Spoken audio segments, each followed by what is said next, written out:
Hey, I've got a 1970s Galaxie 12 and wow, this is in really good condition. It's the original blue. We did not repaint it and it looks fantastic. So this has a 12-inch carriage. I like to recommend these for crafters. Um, because the 12-inch carriage just gives you a little more flexibility in the types of paper, the size of paper that you might want to use. And you can use cardstock on typewriters, that's no problem. Okay, here's your paper holder if you want to use it. I always forget to use it. Margin set is right here. So even if you put in a big piece of paper, you got to make sure your margins are set properly. But I'm going to pull mine in. This is your paper guide. Just so you kind of know where you want to thread it. This is a manual typewriter, manual return. And so when you hit the return handle, it's going to advance either 1, 2, or 3 lines, depending on how you have that set with this lever right here. Now this little thing, when you turn the roller, you can hear it click. It clicks at half line intervals. If you pull that out, it releases the roller. And so if you need to do something in between lines or just line something up, then that's how you do it. I'm going to close that. Carriage release are the white handles behind the rollers on either side. Just do that. This is your paper release. Let's move the carriage to the left, open the top. Here you see the ribbon. It's a universal ribbon. Standard 2-inch spool. You can get replacements on our Etsy shop, our website, untitled.typewriters.com, even on our Facebook page.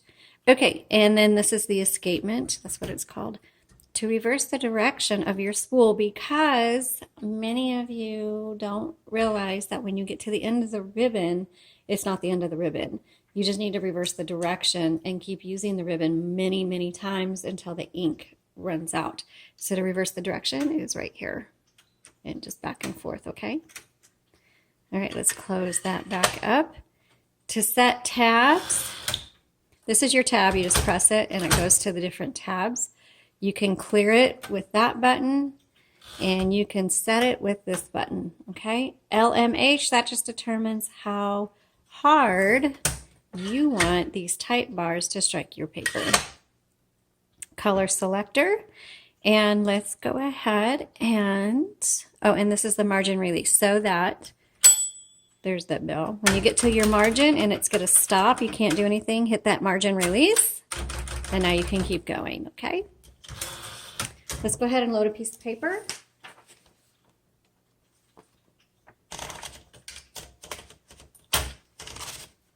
There you go, and let's do some typing. So this is a 1970s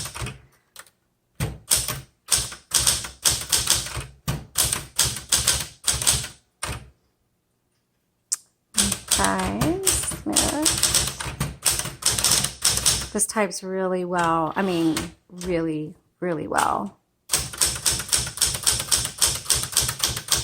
I think this would be very suitable for authors who want a more budget typewriter, very much so.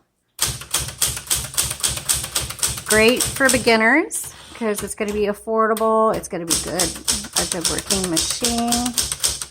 I don't recommend it for kids, not because it's not a good machine, but because it's just a little bit harder to type on. So if you have small hands like I do, you can use it, you just gotta use like your fingers, just because they're spaced out apart and you have to push down quite a ways.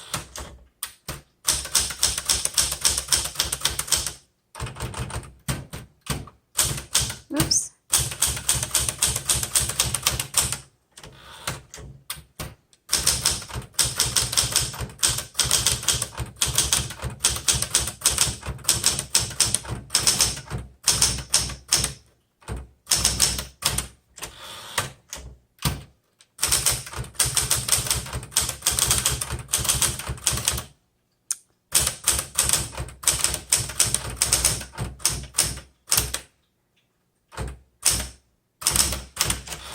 Okay, let's do the red.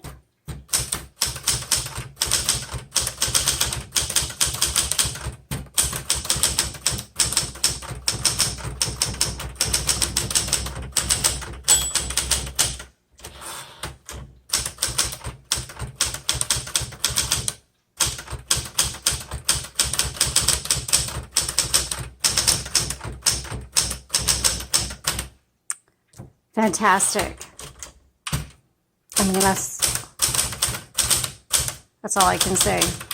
Fantastic machine. All right, if you have any questions or comments, leave them below. If you want to see this machine in more detail, click on the links in the description below. Thanks so much for watching. You all have an amazing day. Bye.